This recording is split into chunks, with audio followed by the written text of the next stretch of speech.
Hello and welcome to Maltbox, the non-chill filtered whiskey blog. I'm Andy and this is Maltbox Live. There is huge round of applause in here. You just can't hear it because the microphones aren't set up correctly. That's all it is. So thank you very much to each and every one of you that are here already. So there's 7 of you here so far, so really do appreciate it. A big shout out to Greg and Soren who were here first. Well, Soren, you were here first, mate. So thank you very much, and thanks for pushing that around Twitter as well. I will be trying to keep up with the live chat as best I can. I am currently recording this on my work iPhone that is sellotaped to a tripod. Yeah, nothing but the best, guys. Nothing but the best. This is so well organised, just like everything else that I do. So again, thank you very much to each and every one of you for coming. Really do appreciate it. I'm sure you have other things to do on your Saturday nights. Maybe not as much as you did this time last week, but you probably still had something better to do than this tonight. I do appreciate it. Really do appreciate it. So all tonight it's just a bit of a relaxed thing, really. I'm just going to be going through a few drams, chatting a little bit, sort of engaging with you guys on the live chat. I do have my other phone as well to keep track of the live chat because that's pretty much the only way I can do it, to be honest with you. Again, technology, yeah, going really well. So yeah, obviously, I mean, I posted a review, was it yesterday or the day before, of McMyra, however you want to say it, Grunt Tea, again, pronunciation, probably not the best. And I thought, do you know what, I mean, realistically, I've been stuck in the house for 9 days now. I think it's 9 days, yeah. It's starting to go a little bit, yeah, the Swedish one, that's it. It's starting to go a little bit crazy. So I thought, you know, why not just like blast myself on the internet live and just make an absolute fool of myself for people? Why not, eh? Entertain you guys at least. So I'm not going to attack the whiskey yet, but basically I posted 3 bottles on Twitter earlier and basically said I'll be drinking 2, let me know which ones you kind of want me to look through. But somebody quite rightly pointed out, just do all of them. So yeah, we'll do all of them. So we're going to start off at some point with this. Okay, so the Baines single grain from South Africa. Yeah, I've had one of those before a few years ago, should be interesting. Got this, which is a little 7-year-old Balblair from that boutique whiskey company. And then this, which is my bottle of the Glen Scotia 15-year-old. So yeah, I've only, in terms of the new range, I've only tried a little sample of Victoriana, the double cask. I've had a couple of bottles of double cask, actually, really good value for money, to be fair, and a couple of other bits and pieces. So, how are you guys? You all right? Cracking? Yeah? Going well? Yeah? Going out? Maybe not. So, who have we got in here then? So, Lee J, hi Lee J, mate, thanks for coming. Stuart Peel, hello. Donna Pass Whiskey, hello to you as well. Thank you very much for coming tonight. Really do appreciate it. Multi-Mission, thanks for tuning in, buddy. Really means a lot that all of you guys are here at the moment. So what have we got now? Yeah. Heard good things about that single grain. Yeah, do you know what? It is really decent. It really is, and I use decent in a very positive light. I'm not an optimistic person, so when I say decent, for me that's like off the charts, you know what I mean? So yeah, I mean, I actually first came across this about, oh god, what would it be now, maybe 8 years ago, 7 years ago, something like that, when I was still running the Manchester Whiskey Club, and we had a world whiskey night. And I threw a bit of a curveball and brought this representing Africa, which was pretty cool, you know, South African distillery. Yeah, Greg, yeah, shame it's only 40%. It is only 40%, which is a bit of a shame, you know what I mean, don't get me wrong. But I mean, I actually picked this up on Amazon. It arrived today, only arrived about 3 hours ago, this, for £23.99, so which is about £5, £6 cheaper than it is normally. So, you know, you can't argue with that, can you, really? Amazon, a little bit slower than usual, but I'm not going to hold that against them. I mean, let's face it, they're a little bit busy. So yeah, obviously, when it comes to live stuff, this is my first live video, so I'd say go gentle and go easy on me, but well, you might not do that, but that's fine. You know, I mean, that's fine. It's all good. I'm here for your entertainment, whether it be positive, negative, or a complete and utter catastrophe. So yeah, you can take it. Hi, Nick. Yeah, cheers, mate. Thanks, buddy. Appreciate that. Nick, good to see you, mate. Really, really appreciate you coming along here. Hope you and the family are well. So yeah, I mean, what's going on at the minute? What is going on? Absolutely mental scenes. Mental scenes. I mean, not just in the whiskey community. You know, it's just insane. I mean, I went into our local supermarkets. The shelves have been stripped bare of toilet paper, rice, and pasta. Now, I'm not being funny. If all you're eating is rice and pasta, you're not going to need those 200 bog rolls. You are not going to need them. All right. I mean, mix it up with some veg, get some fibre. Rice and pasta. Come on. What are you going to do with it all? Obviously, there was the announcement last night around pub closure, mandatory pub and restaurant closures unless they do takeaways. I mean, near me, I'm in a little village here in Manchester, well, Lancashire, Greater Manchester area. We've got two little village pubs and they're shut, so that is going to hit them really quite hard because they do depend on the local community for a lot of their custom. So, you know, try to support those guys where they can. And I suppose, you know, obviously it's probably been said a lot on Twitter, but hopefully everyone's doing that as well. You know, it's one of those things. If there's a local business near you that's still offering takeaway and you might not normally go there, pizza, for example, if there's a little Italian restaurant, go there. Don't do 2 for Tuesdays with Domino's. Go there instead. You know, they need as much as they can at the minute. So let's have a look what else we've got going on here. So Greg, haven't tried any recent Mac for a while except the recent batch of the Mac. Yeah, do you know what? I've not actually tried the Mac, you know, the Mirror sort of like entry-level whiskey. I've not tried it. So yeah, that should be probably something I should look into. But do you know what I mean? It's one of those things. I think I've not heard particularly good things about it. All right, if I'm honest, I've not heard particularly good things. So I've kind of like, you know, moved away from it a little bit, if I'm being honest with you. But you know, it might be one that I have a look at and sort of like vouch for myself, because at the end of the day, that's what it's all about, isn't it? Don't take someone else's opinion. Like when I do my reviews, I do not expect you to say, yeah, right, do you know what, he knows what he's talking about, and then go out and spend 400 quid on a bottle of whiskey. You know, it's one of those, just take someone's opinion and use that in line with your own and formulate your own opinion of things, you know what I mean? So, all good. But yeah, going back to what I was saying, you know, the pub around the corner shut, so it's relatively quiet. I'm actually up here recording in the living room tonight because my basement has been completely ripped out. Having a lot of building work following some flood water damage last year. Came back from the Caribbean, flooded basement, which is never good. Whiskey was fine. The whiskey was all right, which is all that matters. So yeah. So Lee J, yeah, it's weird. Streets are empty. Walk the dogs early. Yeah, it's dead. I mean, again, I live in a little village anyway, so it's generally a little bit quieter, but it's completely dead at the minute. If it wasn't with my first one, Greg, love the small shops here in Warsaw. Yeah, you know, support those locals, man. I mean, you know, there's a lot of staff on the breadline, you know, living paycheck to paycheck in a lot of hospitality establishments. You know, I mean, the economy's on its arse. It's all doom and gloom, isn't it? Jesus. But, you know, I mean, I think communities can be incredibly supportive. Everyone will come together. I mean, I think there's definitely, you're seeing that sort of turn a little bit in the UK at the minute. I think there's people sort of getting behind this whole, like, you know, staying thing, and it's better for the wider country, and you know, you've got to do the right things. And there's a lot of love in local communities. I mean, I know in where I live, there's people knocking on people's houses, seeing if they need anything, particularly vulnerable people. And I think it's important that, you know, that's sort of continued, not just here in the UK, but, you know, obviously across the world. And yeah, you know, it's been an interesting few weeks, hasn't it?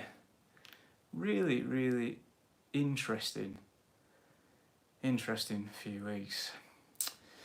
Yeah, so I know, yeah. Sorry, mate. Soren says, where's the rope? Yeah, sorry mate, I've left it somewhere. Well, I'll tell you what I do have, alright? And I was keeping this a secret before, but I thought I'd surprise you. So I'm going to do a bit of a giveaway at some point, alright? Yeah? Moving on from the doom and gloom. So I'm going to be giving someone, at some point, the lucky chance to come away with, there's no comments now, you know, drum roll, you know what I mean? One of these, right? And you might think, you know, this is a shit price. This is Andrex, right? Look at the little pop. Look at little poppies. Look at that. Look at that. Honestly, that 3-ply. On top of that, a little bit of a Brucey bonus. Tin of beans. Not just beans. Branston beans. And if any, right, a lot of you might be poo-pooing this. You might be Heinz people. Try these. Legit. Best beans there are. Belting. Bobby Dazzler. So yeah, bog roll in a tin of beans. Could be yours. Sign up. It's going to be great. Going to be great. Let's have a quick look back through the live chat. Stuart Peel, I'll give you a tenner for it. Sold. Which one? The beans or the toilet roll? You're not having both for a tenner. No. This is 2020, son. Matt Cigars and Whiskey. Yes, mate, what a price. You see. Just the gift that keeps on giving, boys. These giveaways might go well together, Greg. Yes, they well might. They well might. Yes. Yes, they might.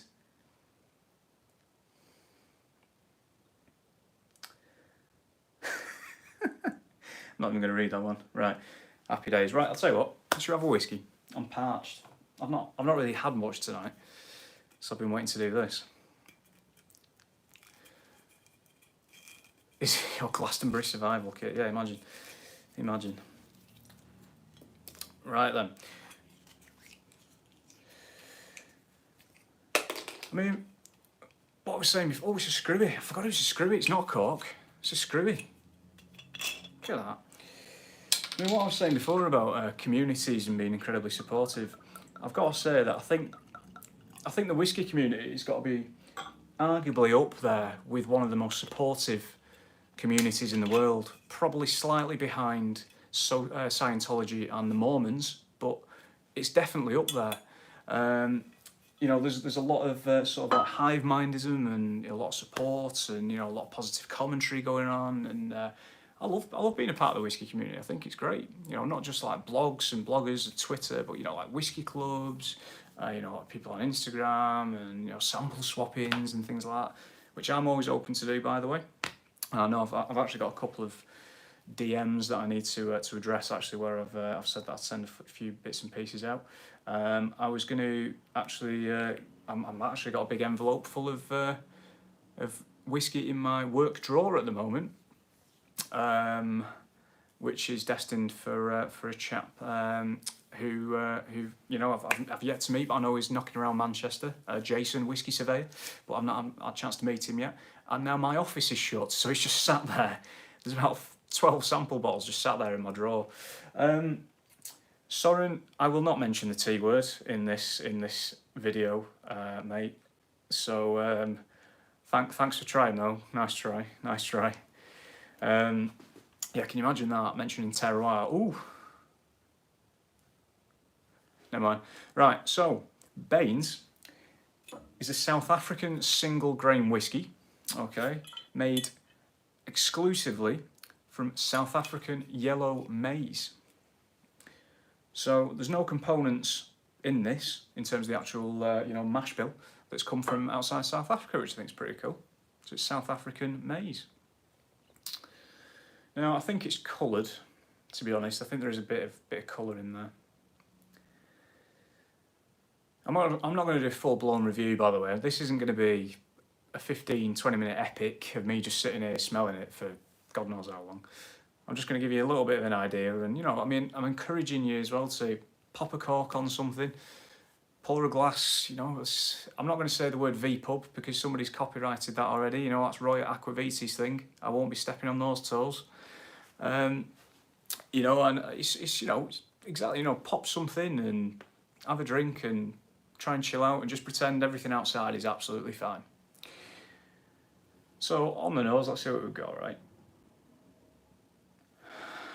Simon Burgess, even everyone, did someone say toilet roll giveaway? Yes, they did, Sunshine. They did indeed. I've thrown it over there now.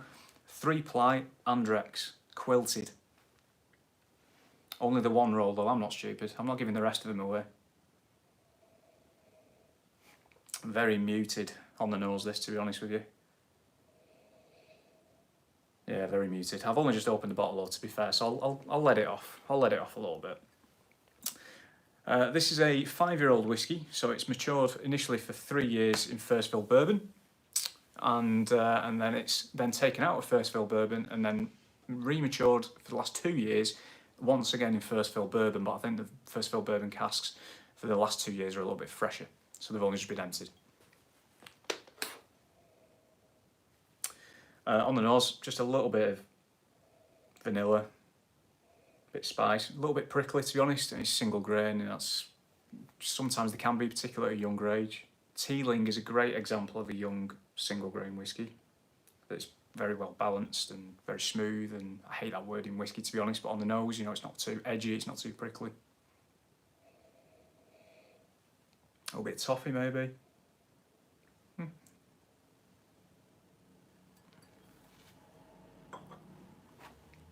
I think it's going to be one of those things that gets better once it's been open a while, you know. So, who else have we got here now? So yeah, Simon Burgess again. Yes, it's a toilet roll giveaway, mate. Get on it, like a carb on it. Daniel Brown, good to see you, mate. Thank you very much for coming in. Really do appreciate it. Stewed whiskey, good to see you, mate. Macallan Fine and Rare. I'd like to see your collection. Whew. 1930s Macallan everywhere. Nick, I'm cooking on the vino, not on the grain tonight. Oh, mate. Well, if you've been out delivering vino all day as well, mate, you know, you definitely deserve one. And it's great what you're doing. So Nick works at Reserve Wines, which is an independent wine shop. And they've got a couple of chains there, sort of like South Manchester. And there's one in, I think it's Baines Garden Centre as well. Some really nice wines there. So they're basically doing similar to what Quaff in my nearest town, Bury, are doing, with free local delivery and things like that, which is really cool. Really good way of local businesses adapting to try and you know, keep things as normal as possible. Raymaster 7482, welcome in, mate. Thank you very much for coming. Baines, isn't that from South Africa? Yes, it is. It is from South Africa, from the Three Ships Distillery to be precise, headed up by Andy Watts.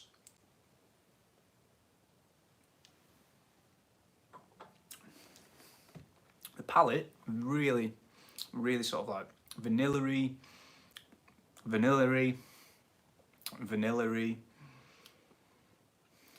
maybe a little bit citrus in there, tiny little bit of spice, getting that kind of nice malty sweetness through as well towards the end. Yeah, it's one of those, again, it's a young whiskey, it's like 5 years old, it's a grain as well. So it is going to be a little bit flightier, it's going to be a little bit more unstable, arguably, than a younger malt of an equivalent age. So, who else have we got now? What's Greg saying? Keep coming. I'll have to try again. Vanilla-y again, yes. Yes, vanilla-y again, mate. Macallan Fine and Rare. Greg, quite correct. More precisely, it's the James Sedgwick Distillery. See? Absolute novice, me. Absolutely schooling me. So the brands are Baines, yep, and Three Ships, correct. Good job you're here, Greg. Good job you're here. Sorry being geeky? No, not geeky at all. Absolutely not geeky. I mean, at the end of the day, we're all whiskey geeks, right? That's what we do. We drink it and we enjoy it and we pick it apart. Soren, it gets better when it's open for a while. Yeah, exactly. That's exactly it. It will do, won't it? Let's face it. Again, young whiskey. It's a young grain whiskey. Only opened it like 10 minutes ago, and there's only that much air in the bottle. And let's face it, air can do wonders. Air can do absolute wonders. Raymaster 7482, enjoying a dram of Glen at 21. Ooh, suit you, sir. Nice, nicely done.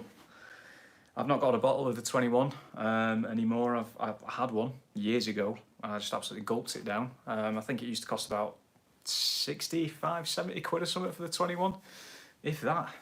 And now that's what you pay for the 18 on a good day. You know, oh, mental scenes, absolutely mental scenes. McKellen, Fine and Red, Gregoire is the man. He is. He sure is. He sure is. So, again, thanks for engaging. Thanks for being here. Thanks for live chatting. Really enjoying it so far. Hope I'm doing all right. If not, feel free to tell me. That's fine. I can take it. I can completely take it. I might do more of these. Depends how this goes, to be honest with you. Depends if I'm barred from YouTube. Shortly, depending on what's said in the next half an hour or so. I mean, again, going back to the nose there, it's opened up a little bit. That citrus is coming through a little bit more. There's more vanilla on the nose than there was before. Maybe a little bit of golden syrup or something like that.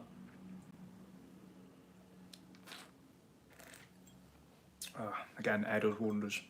Quite a nice mouthfeel, to be honest with you. It's a little bit thicker than I anticipated for something of 40%. Let's have a look. So, 5 to 6 years time in South Africa is equivalent to 12 to 15 years Scottish time. Maybe. I know that obviously there's the whole thing around warmer climes and things like that and aiding maturation, but I think the average temperature in South Africa, because I had to Google this earlier, was about 27 degrees, 28 degrees in summer, which I found hard to believe, but apparently that's what it is around the coast. And the average winter temperature, mild winter, is about 17 degrees, which is warmer than our winters, let's face it, particularly those in Scotland, so there will be something to it. Quite right, quite right. What else have we got here? So, Mark Slinger, welcome in, mate. Thank you very much for coming. Sipping, Matt Cigars and Whiskey, you're on the Johnny Walker Blue Label. Nice, very nice indeed. That's a whiskey, I'll be honest, I've never tried. I tend to just sort of like go straight for the Johnny Walker Green now that it's back. I've not done a review of that, but I will, because I do have the bottle and the black label, because it's just so easily accessible and very approachable. And my mate is a big fan of Johnny Walker Blue Label, but only because I can't remember the name of the guy in the West Wing, but that's all he used to drink, and he became obsessed with it and started splashing out hundreds of pounds on Johnny Walker Blue Label just because of that. Leo, I think he was called Leo in the West Wing.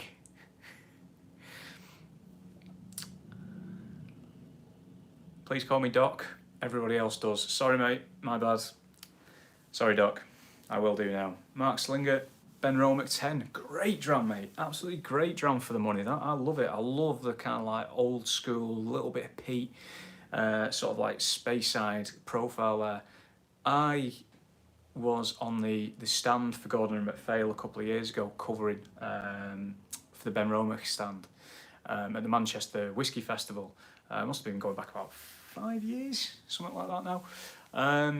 And it, I had a fantastic time. I had a lovely time interacting with everyone on the other side of the table. It was nice to be on that side for a change. And it went down the storm. And it was nice to be able to speak to people about Ben Romick, because I actually love it. I do love it anyway. It's a whiskey that I'm very fond of. So it was really nice to be able to engage with people. And there were so many that were surprised. Like some of them came along and said, "Oh, it's not pieces, is it?" That's not how they talk. Well, some of them did talk like that, actually. And I didn't say anything, I just let them try it. And then they must have noticed, like the 10-year-old was peated, but they didn't say anything, and they were waxing lyrical about it. So I think it just goes to show there's that kind of like, sort of like misconception, I guess, for a lot of people, that peated automatically means like Lefroy, Cask Strength, or Kilchoman or something like that. So who else have we got? And what else have we got? What are you drinking? What are you drinking? So Doc's on the Cubochen. Nice, very nice. I know there's a tweet tasting of that going on this Wednesday. I won't be taking part in that one this time, but should be good. Should be good. Yeah, sorry, it is fun on the other side of the table, mate. And congratulations as well to your recent appointments on the English whisky front. Well done, mate. Here's to you. And on that note, I'll get another one, shall I? Coconut. Lots of coconut. Bounty bars, golden syrup, and vanilla. So it had opened up in that last sort of like 10 minutes just while I was sat there chatting shit, to be honest. That's good. Simon Burgess, Coke Zero, taking it up a notch. Coke Zero or Pepsi Max? That's the question. Personally, I'm a Maxer. I'm a Pepsi Maxer. Only a recent convert though, so feel free to change my mind.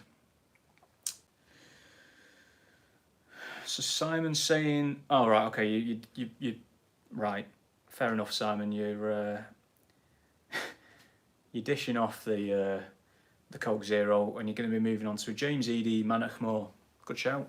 Do you know what? That's actually an independent bottler that I've not tried yet. I keep seeing some of their bottlings and they look fantastic. Like really decent quality, very good presentation, and decent price as well.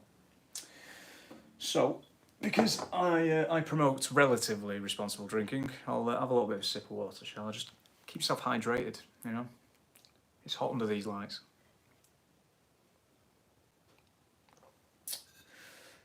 As with the normal reviews, there may be cat interruptions. There's one right there. Winston is sat right behind the camera. Luna is somewhere else, not too sure where, but I'm sure she'll make an appearance at some point. You can hear her before you can see her. She's pocket-sized, but bloody hell, she is loud. There you go. The full fat Coke. Whew. Simon, that's very kind of you, mate. Thank you. I do appreciate that. I will reciprocate as well. Do appreciate it. What I'd probably say to you, I mean, this should give you a bit of a feel for what will be coming up in the next sort of few months of reviews. Check out my whiskey base profile. That's probably the best thing to do. So my whiskey base username is Maltbox. Simple as, really.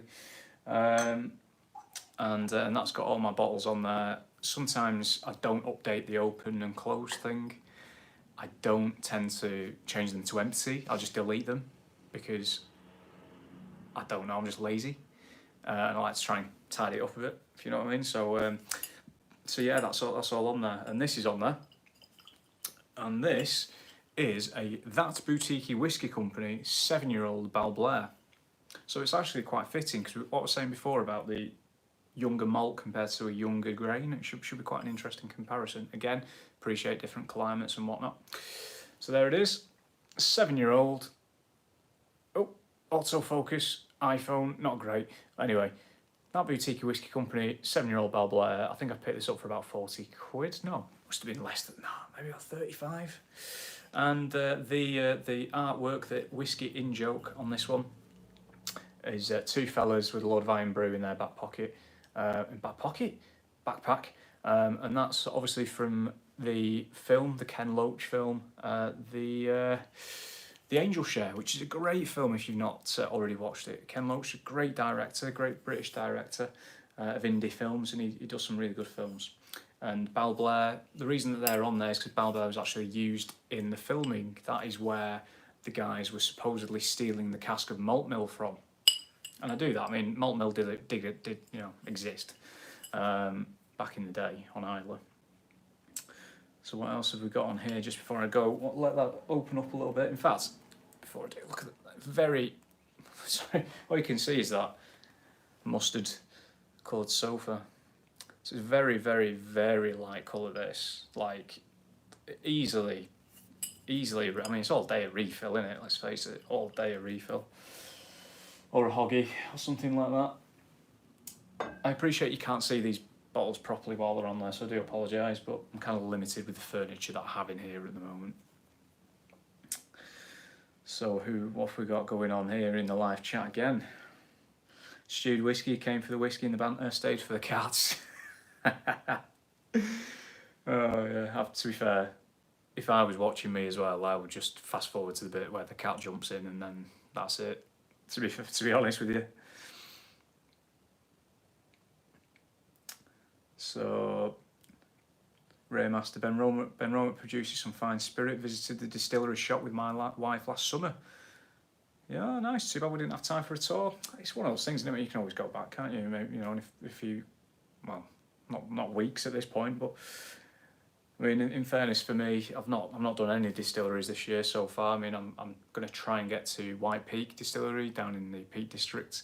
I'd also like to go back up to the lakes at some point as well, because myself and Sean, who's Dram Sean on Twitter, we were actually invited to an opening event up there when it first opened. It was great operation, really lovely people, and it was a real privilege to sort of be there before they started production. It was really cool. So it'd be nice to sort of go up there and see how things have changed, because they hadn't actually fully completed their warehouse yet, which was pretty, nice little look in to the future of that distillery. Let's see what else we've got. No Balblair, so hitting some JJ Corey Irish whiskey, nice.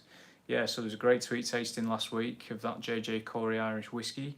We sampled 3 samples there that were really interested.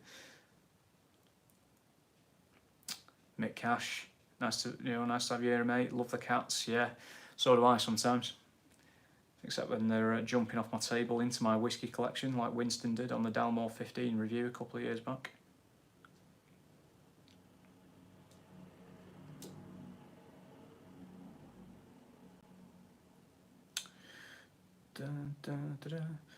Stuart Peel, I am part of the Lake Distillery Quattro File membership. I'll be honest with you, I don't really keep up with the whole sort of like membership things. I say this, I keep meaning to join the Springbank Society, and I have done for years, but I've just never. I've got the application form filled in. I've just never sent the draft. I need to do it. But I know like they have the Founders Club and things like that. And Bimber obviously did something similar. And it's a great way for sort of like younger distilleries to get some initial income and some investment in the future, which is great. That's right, stewed whiskey. It is, White Peak is a new distillery down in Belper in Derbyshire, about 2 hours away from me. Very young distillery in a way, they are producing, but it's going to be a few years yet before we see anything coming out there. So yeah, only down the road. Not been yet, right? Fair dues. I think that's important as well. I mean, it's all well and good sort of like buying Scotch all the time, but some fantastic alternatives out there at the minute, isn't there? You only need to look at like Cavalan, the English Whiskey Company, Cotswolds Distillery, the Lakes Distillery, Penderry. Some really good whiskey being made in other parts of the world nowadays. Right.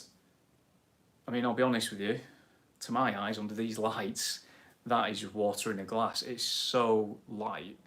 There is no colour to that whatsoever. There's absolutely nothing there. So it's bottled, I should probably have told you this really, it's bottled at 49.9%. So it's an interesting strength, just shy of 50. Nick says, sorry mate, got to go, but got more work to. That's fine mate, you crack on. Thanks for having you around for a bit, do appreciate it. And I hope the family stays safe and well, and you hope the reserve keep doing well as well in these troubled times.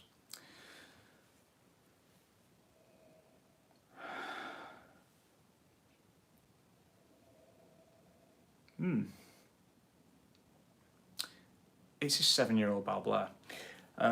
So when I say that, it's got some very sort of like atypical, or what I see as atypical, sort of like Balblair notes of honey, green apple, sort of like very soft maltiness, like porridge, like very milky porridge. Maybe some of that golden syrup through it or something like that, or maybe some honey.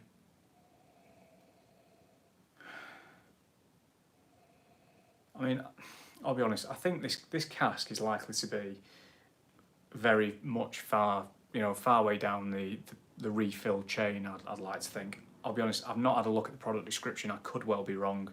But I mean, it's not first fill, is it, for a start? It's blind, it's not first fill. Whether it's, maybe second or third fill bourbon or something, or maybe even, one of the better conditioned hoggies or something like that.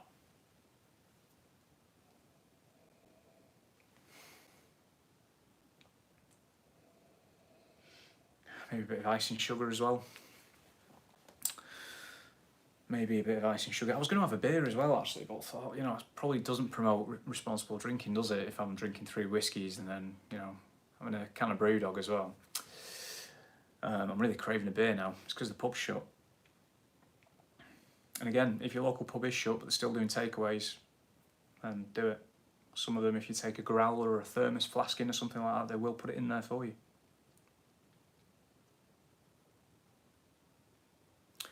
Ollie, nice to have you, mate. Thanks for coming in. Paler than white wine. You're not wrong, mate. It's paler than me in winter. It's paler than me after being stuck indoors for nearly 10 days. It is insanely... I need some paper or something to put it... It's almost as if I should have put a loo roll behind it so you could see how pale it is. I mean, does that help? How pale it is?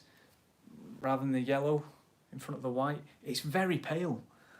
Very pale.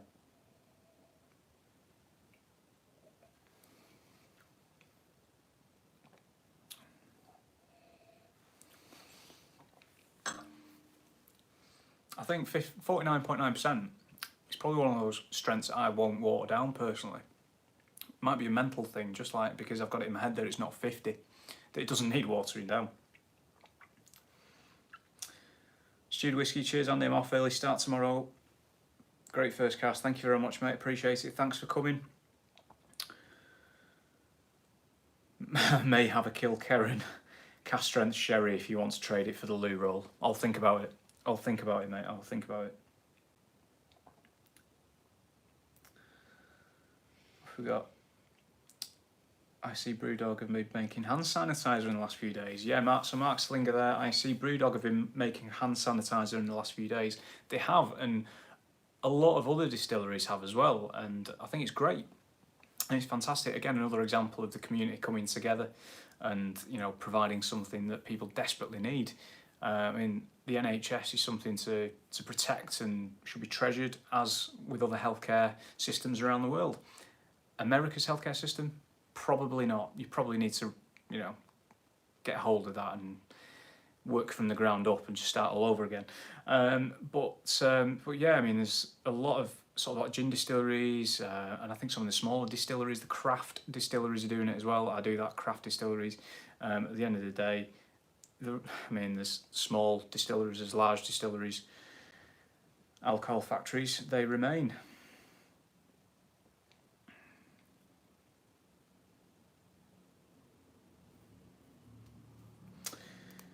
Gregoire, it depends also on the cask, toasting, charring, cask size, age, etc. and only the filling number. Yeah, no, you're quite right. It really does. Doc says, looks like new make spirit. You're not wrong, mate.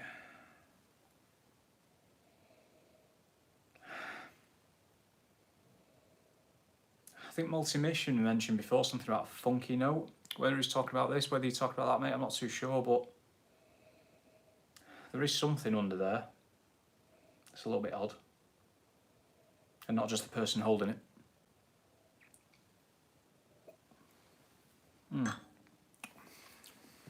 Again, apple.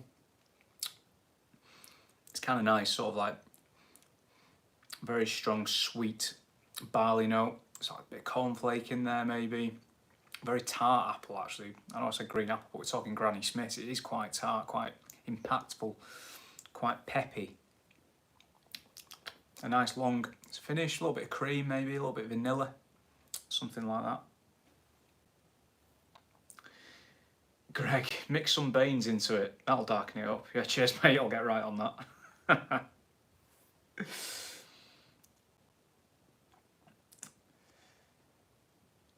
Raymaster 7482, sorry. Sometimes these pale whiskies are quite intense in the taste. Yeah, I mean, you know, they are. As long as the base spirit's there. You know, I mean, the wood only plays a part in the overall creation of the whiskey, I guess, doesn't it? Let's face it.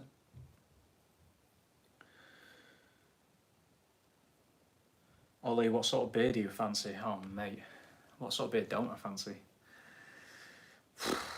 IPA, probably West Coast IPA. I've actually got some, annoyingly, we've brought the beer fridge upstairs and the Brewdog IPAs are looking at me, and they're not punk IPAs, it's the other one I think it's an independent IPA. I'm a big fan of West Coast IPAs. There's a brewery in Manchester called Shindigger that do a fantastic West Coast IPA. and I've got family over in California, in North California, in San Francisco, in the Bay Area, so they know their West Coast IPAs, and oh my God, some of them are just to die for. Some of them, if you had too many of them, you probably would die, because some of them were incredibly cloudy, and you would probably need that Andrex. Simon Burgess, would you buy another bottle of this, of the Balblair? Probably. I've not had too much time with it yet. Not just tonight, but I mean in general. I'm only that way through the bottle. It's quite interesting. I mean, I like Balblair anyway. I do like Balblair. I mean, I still like independent Pultneys. I'm not a big fan of the core range anymore, if I'm being honest with you. Whilst a lot of the core components may not have changed, in my head they have, and I wasn't as impressed with the 15 as I was with the 17, and I was not impressed with the 18 as I was with the 21. The 12's still a decent buy though, to be fair.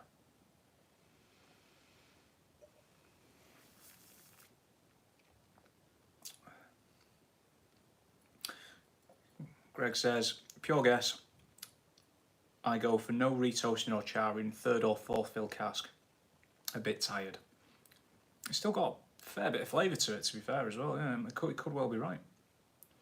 Let's distillery character shine. Very true. Very, very true. Doc says, Ollie, I love German Bavarian wheat beers. Good shout, good shout.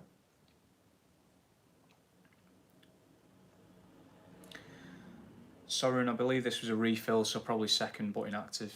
Only 7, so very slow to uptake. That's a fair comment, that, and I think that's probably quite a good reflection on this, to be fair.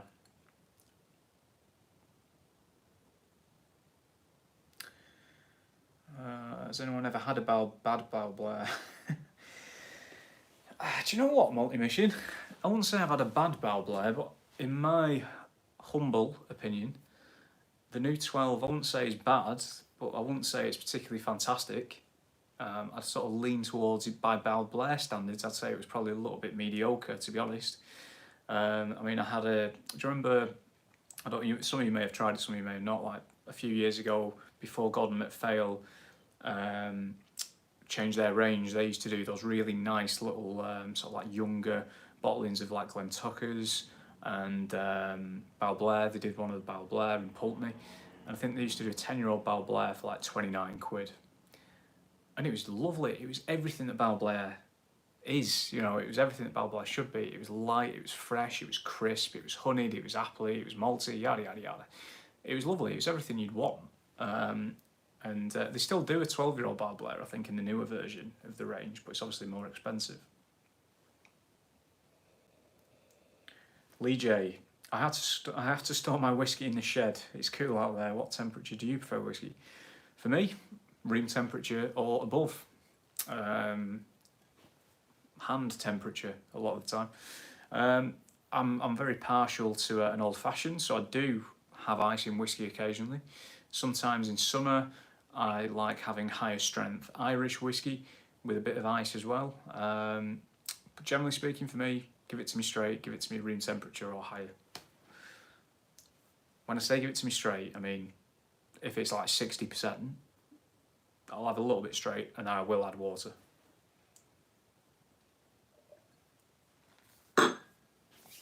An interesting little dram, that. I do like that boutique whiskey company. Interestingly, I found a sample. So I bought a couple of bottles when I first did the Manchester Whisky Club. My first tasting, I took a bottle of their Batch 1 Bowmore. So this is going back to 2013, maybe 2012, 2013. And I bought one for me and one for the Whisky Club. And I found a sample of that bottle and I'm going to try it. I'm going to try it this week because I remember it being really, really good. I really do. And it's like rocking or shit nowadays.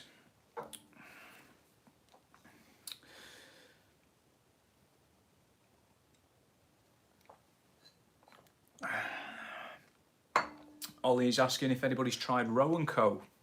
Irish whiskey. Personally, I have not. Oh, in fact, no, I tell a lie, I have. I have tried Roe & Co. It was in a bar. It was in a tumbler. It was very busy. I was about 5 drinks in. I can't really remember much about it, to be honest. That's pretty much all I can say about it, to be honest. So if you have tried Roe & Co, do let Ollie know if it's any good.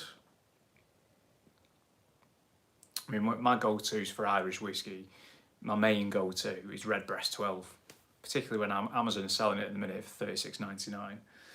Again, if they sell it in your local independent shop and it's 40 quid, get it there, because again, air miles, be conscious about travel and things like that as well, guys.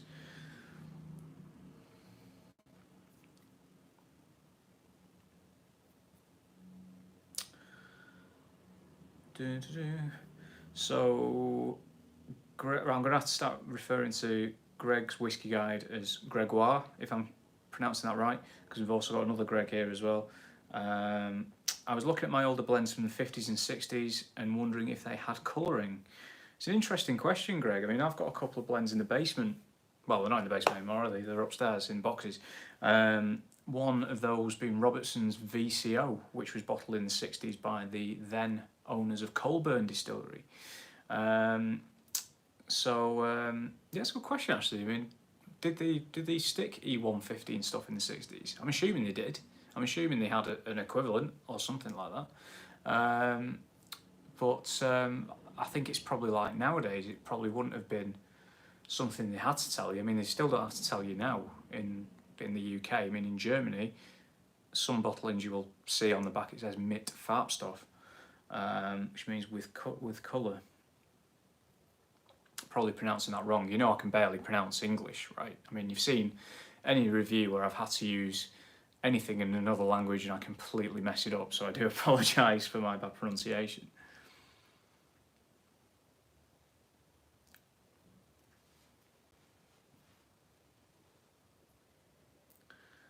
Thomas Jones, good to have you, mate. Replying to Ollie before, Roe & Co, I'd give it a miss. I mean, like I said before, I was 5 drinks in when I tried it, but it didn't stick in the memory, so I think that pretty much says all you need to know as well.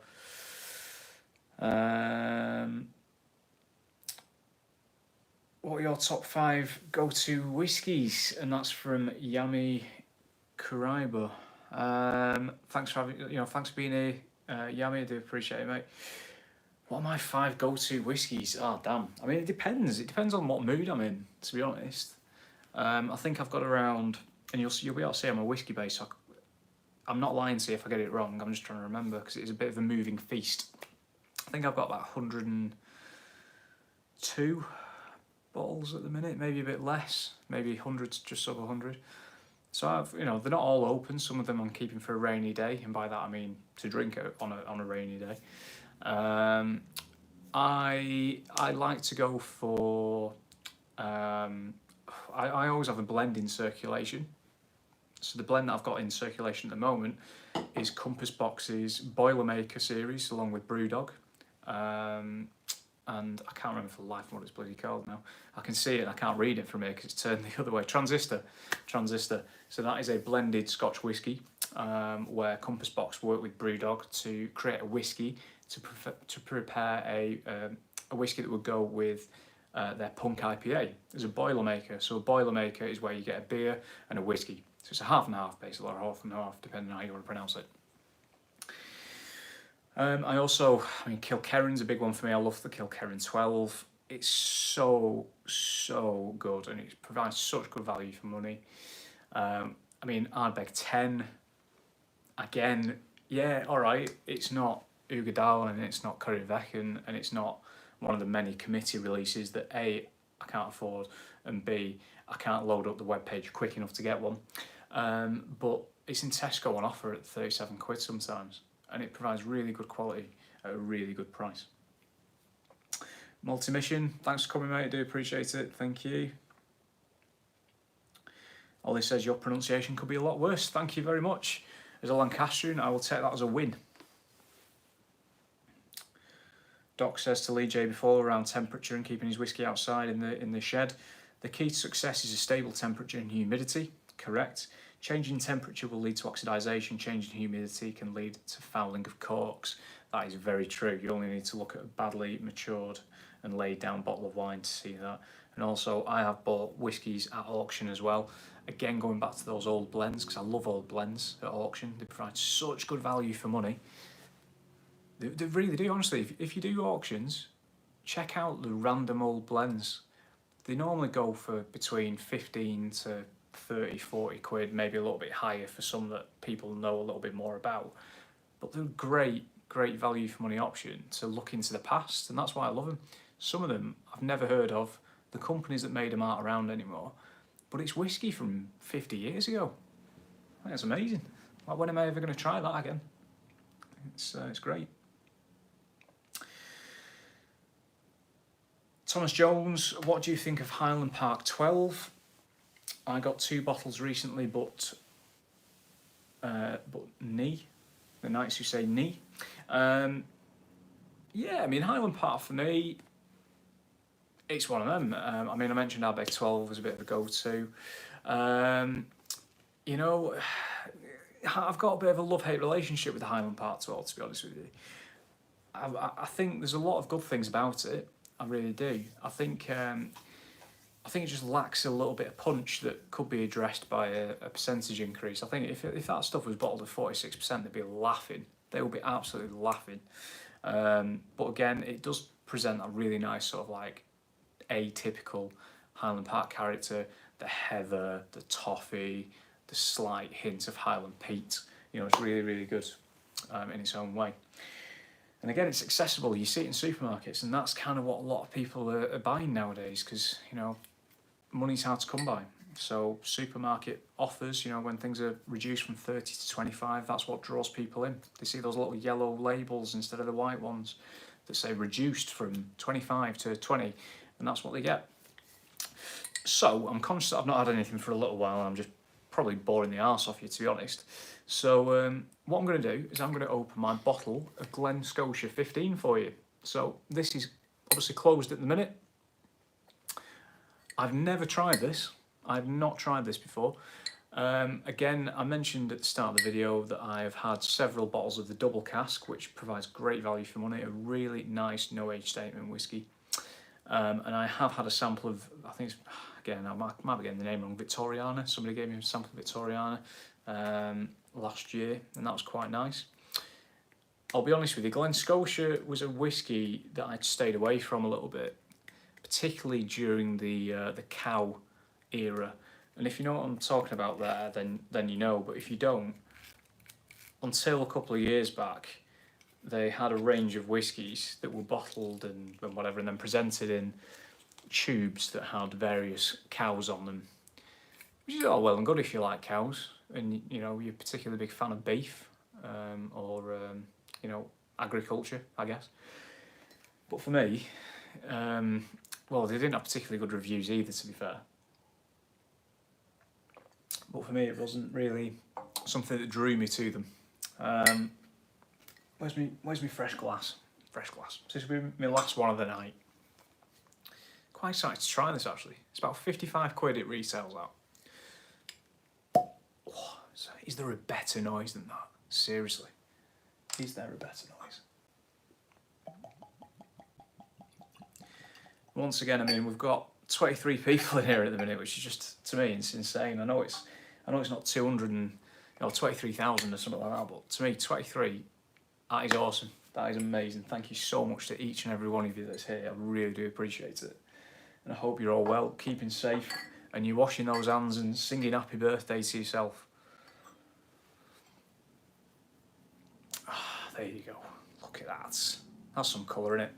And that is also matured in ex-bourbon as well. So the 15-year-old Glen Scotia, bottled at 46%. I believe, yes, it's non-chill filtered, so it's non-chill filtered. Again, not sure if you can read that because the camera's not great on this.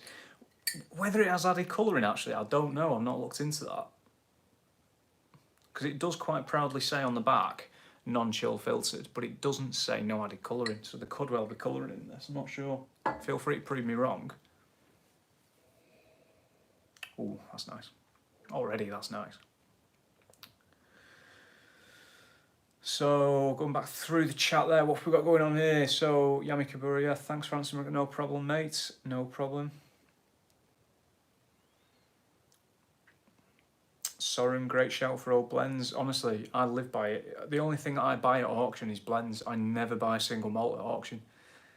Unless there's some, well, in fact, I bought a 10-year-old Arran recently for 15 quid. That was bottled for some St Andrews something society. And you couldn't see what it was unless you did a little magnifying thing and zoomed in. It said 10-year-old and it said bottled, distilled, bottled and mature. God, getting the right way around.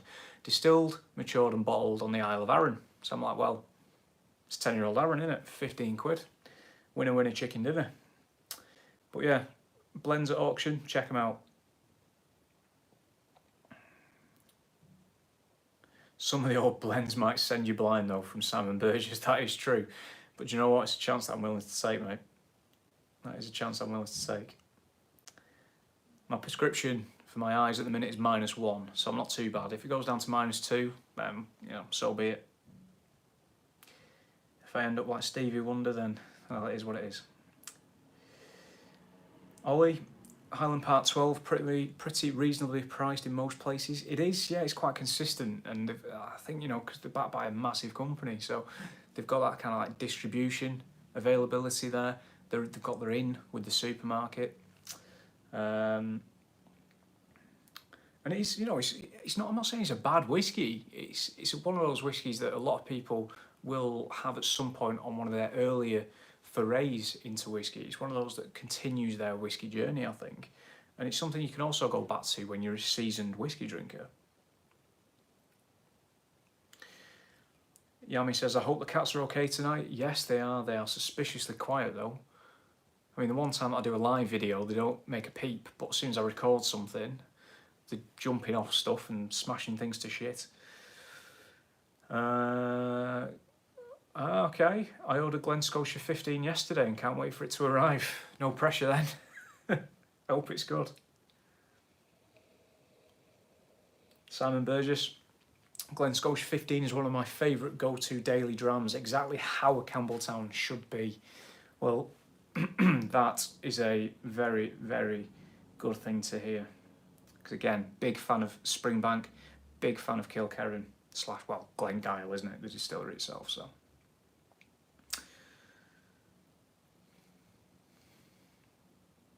Ollie, not a fan of the Mad Cow though. Yeah, me neither, mate. Neither are farmers, to be fair. That's a bit of a sensitive subject. Thomas Jones, nothing better than the sound of a cork. Correct. So Doc actually just asked about 5 minutes ago, are you or anyone else getting a smoked salmon aroma from the Glen Scotia 15?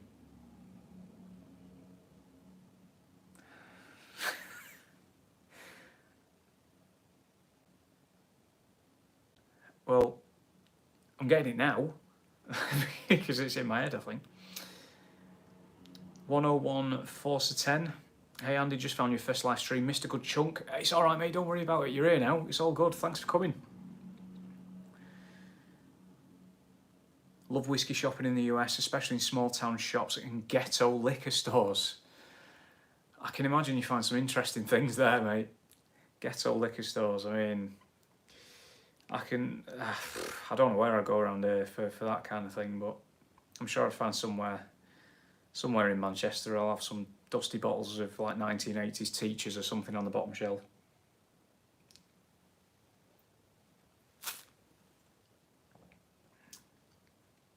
Ollie, you're my favourite whiskey YouTuber, really? Thank you very much.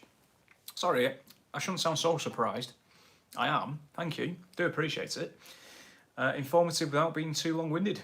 Thank you very much. I'm not sure if I want to agree with that bit, but I really do appreciate it, mate. Thank you very much. This is to you, Ollie. Really appreciate it, mate.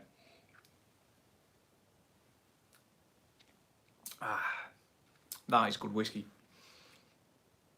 So Greg was saying, I struggle a bit with a 15-year-old. A good whiskey, but according to batch variations, it sometimes for me has too short finish and too peppery for my taste. Now it's interesting you say that, because already, I mean, I only opened this like 2 minutes ago. It is quite a peppery finish, but I'm loving the sort of rich spiciness on the palate. It is lovely stuff. Toffee, rich spice. Is there a little bit of smoke? Possibly. But there's also a nice kind of like salinity, a little bit of salt in there as well.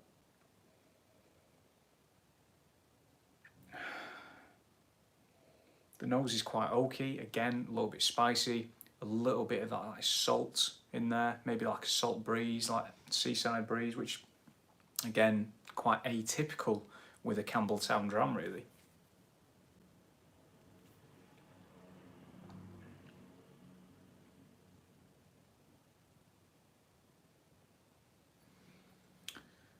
Gregoire says, I prefer the double cask. I mean, yeah, do you know what? The double cask, if you've not tried it, I would recommend that you do. It provides really good value for money. It's only about 40 quid, sometimes lower than that, maybe 35 quid. And it's got this really nice sort of like soft, toffee, spicy character, a bit like this, but maybe toned down a little bit. But it's actually very, very approachable, very, very drinkable. So Doc says, a bunch of barflies went to quite a lot of tastings at the Inter Whisky in Frankfurt in November and December 2019. I went to 9 of them. Whew. Bloody hell, mate, but you needed a wheelchair. Our overall favourite was the Glen Scotia tasting. It doesn't surprise me. It's a very underrated distillery, and I think that in part goes back to what I was saying before. A lot of people were put off a few years ago from their previous, not only presentation, but the whiskies didn't have a fantastic reputation, to be honest. They've really upped the game. They have genuinely really upped their game. And I have also had some really good independent Glen Scotias from people like Cadenhead as well. Lee J's moving on to a Glengoyne 12 now. He's got the kids down. Well done, mate. Enjoy that one. Probably earned it.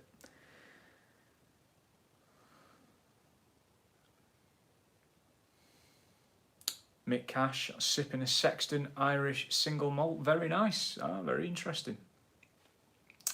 Doc says the power of suggestion. Yes, mate, the power of suggestion. Thank you very much for that smoked salmon. Raymaster 7482, City or United?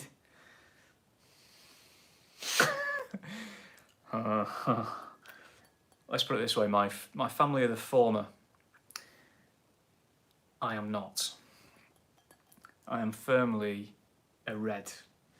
I am firmly a United fan, and I am that rare breed that does go to Old Trafford as well, so happy days. And also happy days that the season has temporarily been postponed. Thanks, Liverpool. Feyenoord. Whew. Yeah, you boys don't mess about. G Mills 10. Glen Scotia is known for a background smoke throughout the range. It is, you're right. You are not right. Ollie, I missed this introduction to this one, but it'd be a cool idea to do a community announcement about doing one of these few weeks in advance, and then we could try the same whiskey. Yeah, you're not wrong, Ollie. Yeah, and I think if this does go well, and if this is, you know, if you like it, if you like what I'm doing here, just sitting here talking at you, then I'm more than happy to do more of them. This was just a bit of an impromptu thing that I put out on Twitter last night, because I think at the moment there's a lot of people stuck indoors, me included. I'm going a bit stir crazy.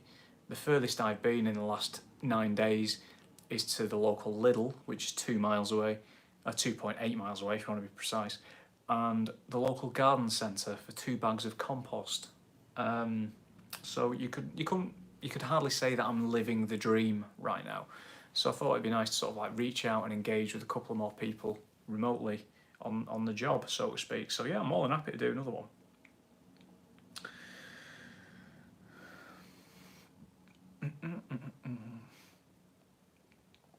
Ollie says just an idea. Oh, honestly, mate, it's a good idea. It is a good idea. Doc says the show is 3 days. Now that makes more sense, mate. That does make more sense, because 9 tastings in 1 day, honestly, you'd need a guide dog to get out of there. Lee J, good man, same here, but in the percentage of fans that have never been to rotate, it's fine. You know, don't worry if you've not been to Old Trafford before, that's fine. It's not a witch hunt, the fans are fan.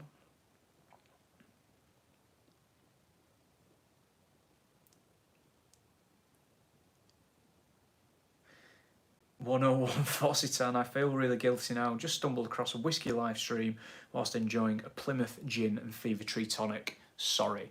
Don't apologise, mate. You can drink what you want. It's to you. Cheers.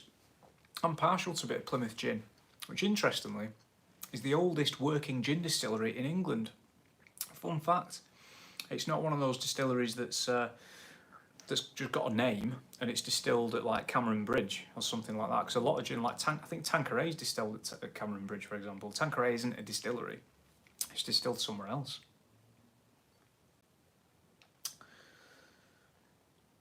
Thomas Jones, good to see live chat. Hope there's more in the future. Cheers, mate. Appreciate it. Ollie, my friend works at a garden centre and he says the sales go way up when people realise some gardening won't be a bad thing to do. It's like he read my mind. Yeah. Other people are stocking up on rice, pasta, toilet roll, beans, tinned vegetables, compost. That's where you need to go, because you can grow your own toilet roll. You can grow your own rice. Just plant a couple of Andrex. Toilet roll tree in no time, my friend. Simon Burgess, can we stop talking about football? Liverpool fan over here.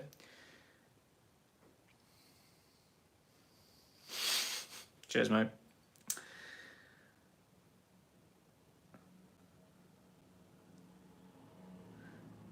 Gregoire, good to know about gin. Love Tanqueray. Yeah, Tanqueray's a great dram, to be honest. Soren, unfortunately, I have to disappear. Have a good night. Enjoy the rest of the evening. Yep, cheers, Soren, mate. And again, congratulations on your appointment at the English Whisky Company. I cannot wait to see more from you. Cheers.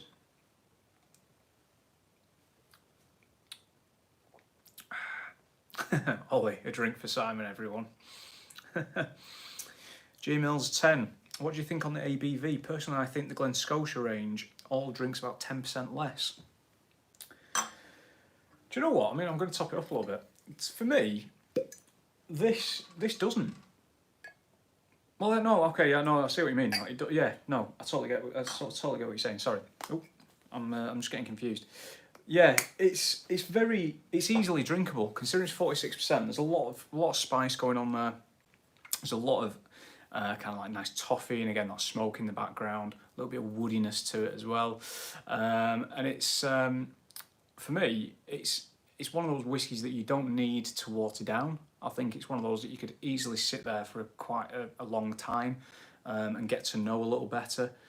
I'm going to be wrapping this up pretty soon, because I know that I've kept you guys hostage for long enough. But I think it's one of those things that will obviously get better with air in it, just like the Baines whiskey. I think it's something that you don't necessarily need to put a lot of water in. Maybe a teaspoon possibly might over time open it up. I tried that with the double cask, and for me it lost a lot of that I enjoyed about it, which was the mouthfeel suffered a lot for me. I love a properly mouth-coating whiskey, something that really stays with you.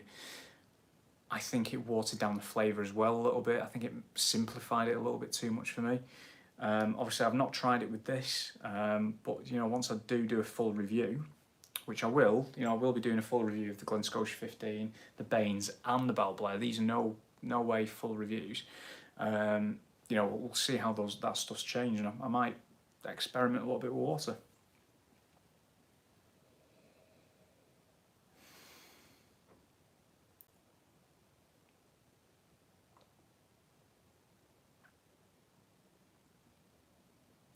Double cask is whiskey flavoured iron brew.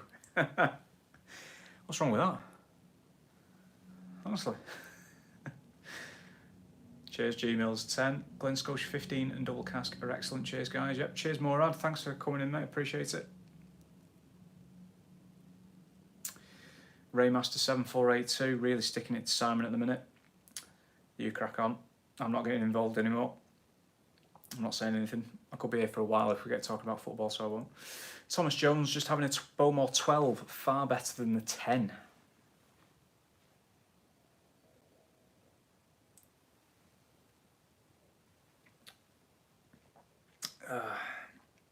Doc says to G-Mills 10 about the iron brew flavoured whiskey, which isn't a bad shout, to be honest. It is not a bad shout at all. I love iron brew though. I come from Scottish parentage. My dad's Scottish, so that's probably where it comes from. So Doc agrees, good way to put it. Gregoire says, personally I haven't, Gregoire says, never had iron brew yet. Try it, mate. It's belting. Simon, I haven't found a Glen Scotia I prefer with water. Yeah, me neither, mate. Me neither. Ollie, I've only been getting into enjoying whiskey over the last couple of years. Ruined it for myself by being a pisshead in my teens.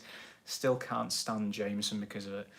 We've all been there. I mean, I started my whiskey drinking when I was 16, 17. I couldn't afford anything other than Tesco Value's own or Sainsbury's own stuff, the stuff that comes in the plastic bottle. That's all I could afford.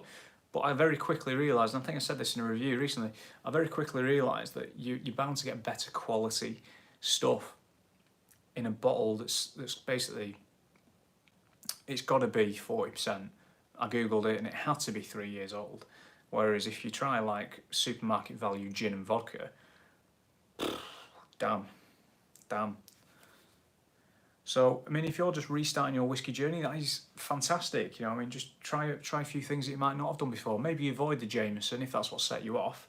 But, you know, explore a couple of other things. I would recommend Queen Margot 3-year-old from Lidl. So it's something to give a shot to without breaking the bank. $10.99, a nice little 3-year-old blended whiskey. Mark Slinger, good night, guys. Great live stream. Cheers, Mark. Thank you very much for coming. I'm going to wrap it up in a minute. Doc says maybe I should put some whiskey into Iron Brew. Well, how else do you get over a hangover?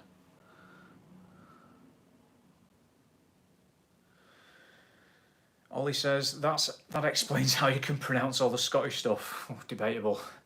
There's probably a couple of pronunciations that my family won't be over the moon about, to be honest with you. I won't do the accent. I can do a decent accent, I like to think, but I won't do it. Morad says, no water needed for Glen Scotia. Excellent as it is.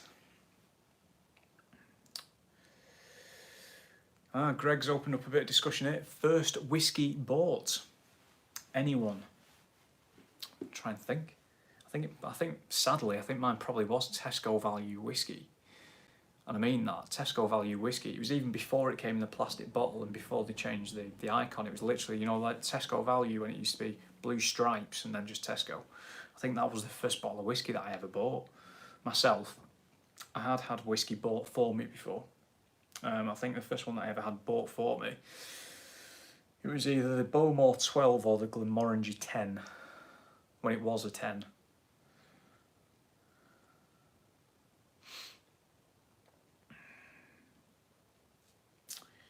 Gregoire's opening it up for some gin again. So we've got Isle of Harris, not a gin I've tried, and Kinobi from Kyoto.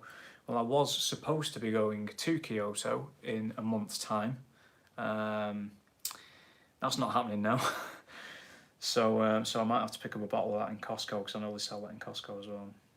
Oh, not the. Oh, in fact, no, they don't sell Kinobi in Costco. No, they're wrong. That's my bad. They sell another Japanese gin in Costco. I thought it was that one. So I might have to look into that actually. Any chance of reviewing the Queen Margot 8-year-old? Thomas Jones. Yes, there is, if I could find it. None of the shops near me have the 8-year-old. Even the big little at the end of my road, they have the 3-year-old in 700ml and 1 litre, and then they have the Glen Ochry. But apart from that, it's then onto the single malt range and the bourbons. So when I find one, I'm more than happy to.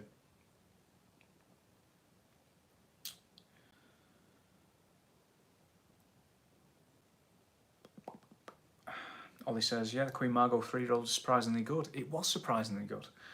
Nice warmth, white pepper. Tried the 8-year-old after the 3 and found it much worse. Well, maybe give it a bit of time to wear out or something. Maybe it's changed. But yeah, I'm more than happy to try the 8-year-old if I could get hold of it. Michael Taylor, going back to first bottles of whiskey. The Glenmorangie 10. Ditto. And I think that kind of goes back to the accessibility thing. You know what I'm saying about Highland Park? You get it in supermarkets. And it's also a very approachable whiskey to try, and it's very. They used to have the adverts, didn't they? The Glen of Tranquility. G-Mills, got to shoot, guys. Great stream, Andy. Cheers, mate. Appreciate it. Thanks for coming. David Parks, nice to have you, mate. Thanks for coming. Famous Grouse was my first bottle of whiskey. James Burgoyne. Glenmorangie 10 again. We've got a lot of Glenmorangies here, haven't we? Me included. Simon, there's a trend here. Yes, there is. How much is a bottle of Lidl's whiskey? I mean, the Glenmargo 3-year-old's $10.99, but the single malts are only $17.50. You know, I mean, some of the little single malts are all right, to be fair. The Ben Bracken Isler's all right. Speyside's not bad when it's had a bit of air in it, but the Highland I'd avoid, to be honest.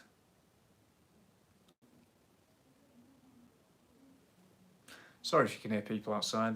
Clearly somebody's found a pub that's still open. So 101 Forsyton says, the only Glen Scotia that I've tried is the double cask. It's a good dram, mate. And a lady at Balblair Distillery suggested I try it as good value sherry cask with a bit of Campbelltown funk. Great way to describe it, it really is. Gregoire says, never had the Lidl or Aldi stuff except some decent Ben Bracken and a Bracken no age statement and 16-year-old. The latter ended becoming at some point my current infinity bottle. Good shout, good shout. And I think, I mean, I've done a review of the Bracken recently, and it's a nice drop. I gave it 6 out of 10, which doesn't sound massive, but I'm pretty stingy when it comes to numbers.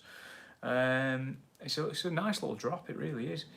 And I mean, if I'm being honest, cards on the table, apart from Aldi's Christmas releases, their special Christmas releases where they do the Glenmarnock stuff, which is, you know, I think this year we had a 25-year-old, which is great. I find Lidl's Ben Bracken range, in my opinion, better than Aldi's Glenmarnock standard range, to be honest, with the exception being Aldi's special Glenmarnock release every year. That's just my opinion. It's, you know, it still provides very good value for money for a single malt.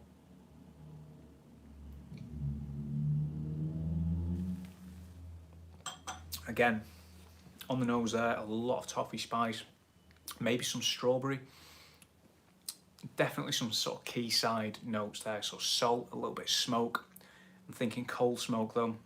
And on the palate, again, salted toffee, smoke, quite oaky, got a nice spicy oak influence. And I think Greg mentioned it earlier around a peppery finish. It does have a peppery finish. It's not too intense for me personally, but it's very nice, warming, and I can feel it going all the way down. I'm probably going to have acid in a few hours, but it's a lovely, lovely drop. And I will be doing a full review of all these whiskies at a later date, once they've opened up a little bit. So, Greg, has asked, hey Andy, what's your go-to bourbon? Well, how long's a piece of string with this answer? To be honest, it depends on the basis of the consumption, to be honest with you.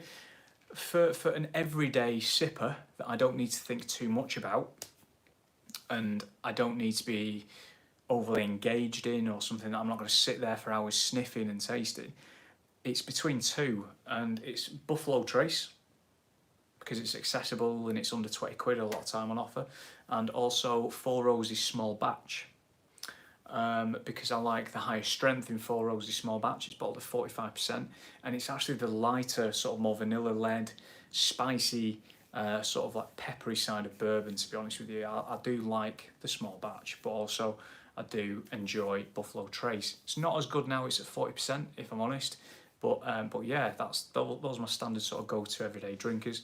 When it comes to an old-fashioned or a cocktail or something like that, I like to use something with a bit higher strength, such as the Small Batch at 45, that can sort of withstand a little bit dilution with water. Bullet bourbon, for all its, I'm not going to say faults, but that's probably that's what I'm using at the minute for my old fashions. I also like to use Maker's Mark 46. I'd like to say that'd be my go-to bourbon, to be honest, because Maker's Mark 46 is a fantastic bourbon. It really is. I really enjoy it.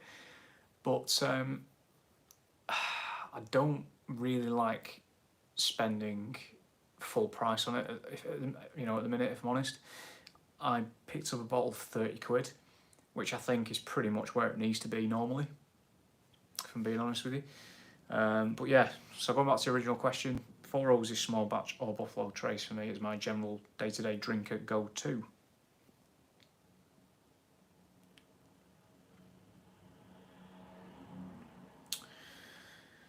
See what we've got here. So we'll again, I'll probably wrap it up in the next 5-10 minutes, to be honest with you, because I know we've all got beds to go to, and a couple of you that might maybe on the continent and things like that. It's probably quite late where you are. So Thomas Jones, Aldi did the 12-year-old Irish malt last Christmas. It's supposed to be Bushmills.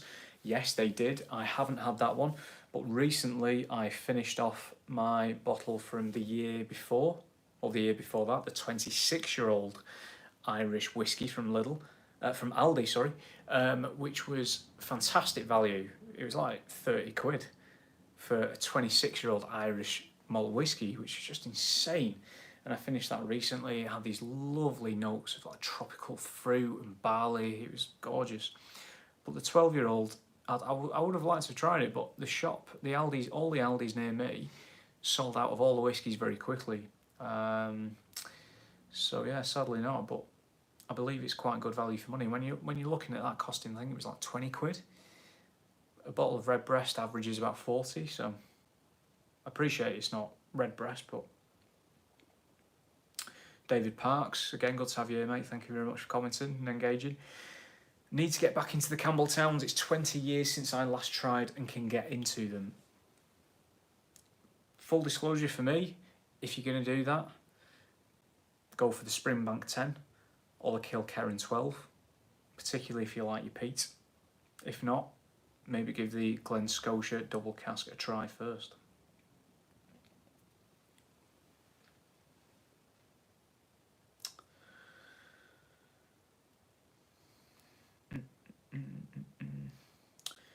What is bourbon? Bourbon. Did I say bourbon? Did I say bourbon? Sorry, bourbon. Has anyone tried Old Forester 1910? That's from Greg. Personally, I have not. Maker's Mark Original for me. It's fair. It's good bourbon, solid bourbon. Doc says Scotch is king. Yep. I do love bourbon though. I'm a big bourbon fan. I've got a lovely single cask Heaven Hill from Whiskey Broker, 10-year-old Heaven Hill. It was bargain, 41 quid. Whiskey Broker is a fantastic independent bottler. Martin really does bottle some good stuff at a very affordable price compared to a lot of people. Ollie says, I love Buffalo Trace, hate how hard it is to get bourbons in Ireland. Just tried ordering Woodford Reserve and Four Roses small batch, but the service I used to pick them up from Amazon refused it. Oh, nightmare, mate. Absolute nightmare. Alright, Lee J, battery's about to die. Cheers, mate. Thanks for coming. I think if mine wasn't plugged in, mine probably would as well, to be fair. I am using an iPhone after all.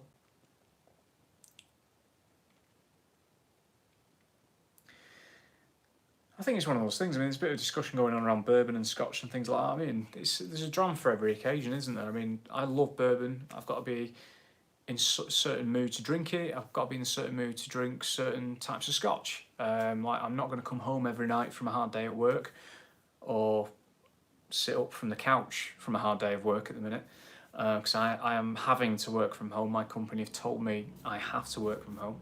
I'm not then going to sort of stand up and go straight for something like a cask strength Kilhoman or a cask strength, like Lafroig or something like that.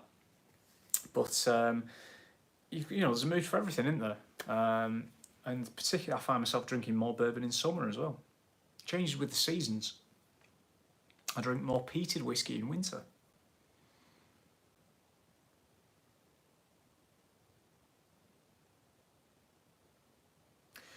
Gregoire says, agreed on Whiskey Broker, but a last none in my collection. Oh, mate, honestly, get it done. Get it done.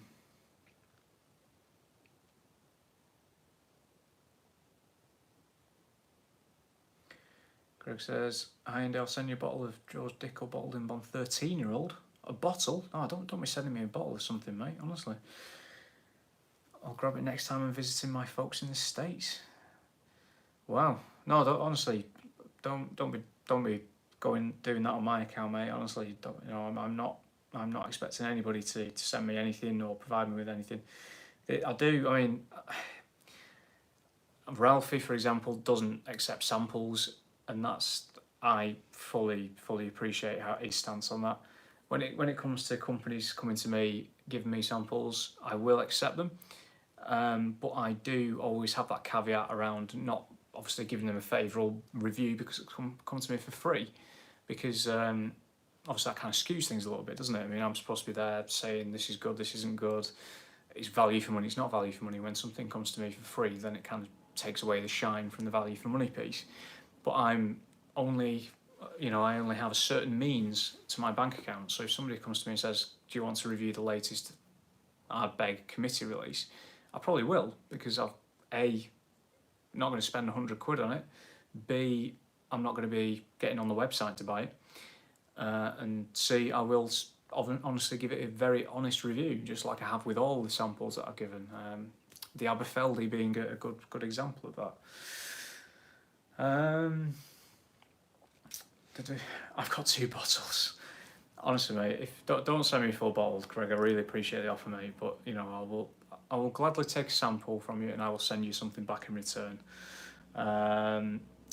So yeah, there we go. Bourbons are just so okay. Doc's saying a lot of people say so. Bourbons are just too one-dimensional for me. I love complexity.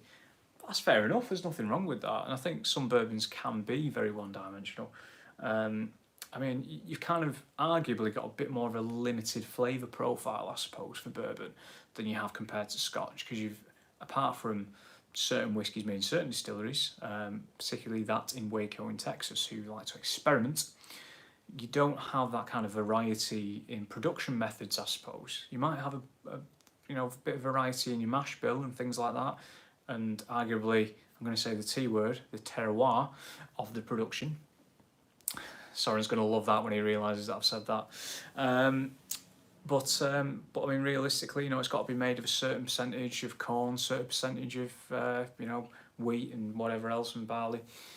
Whereas Scotch whiskey, you can mature it in whatever. Well, I say whatever cask you want. The SWA wouldn't be a fan of that, would they? You can mature it in sherry. You can mature it in ex-bourbon. You can mature it in wine. You can have malt the barley with peat to a certain degree. You can mix peated and unpeated barley and whatever else. Bourbon is a little bit more boxed in, I guess, when it comes to things like that. Rye is another good thing to explore as well. I have 2 bottles of the Boilermaker series rye from Brewdog, Zuidam from the Zuidam rye from the Zuidam distillery in Holland, of the Netherlands, should I say, not Holland. I do apologise. Casper Torp, thanks for having you, mate. Good to have you here. Thoughts on Wild Turkey 101? The Wild Turkey 101 8-year-old was brilliant. I used to love the 8-year-old Wild Turkey 101. The normal standard non-age statement one now is good, but in my opinion not as good as the 8-year-old used to be.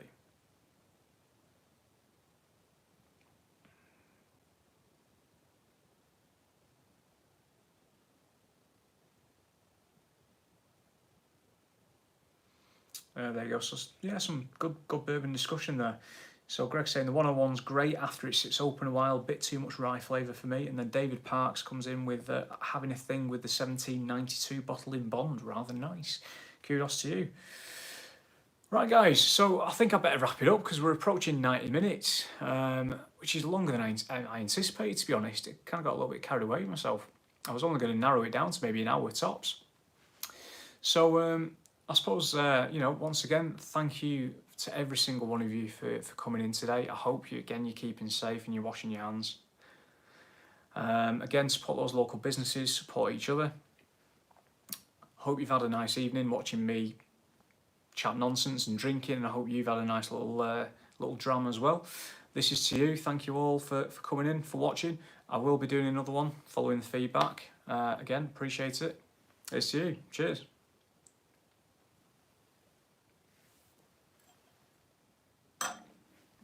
Thanks, guys. See you soon.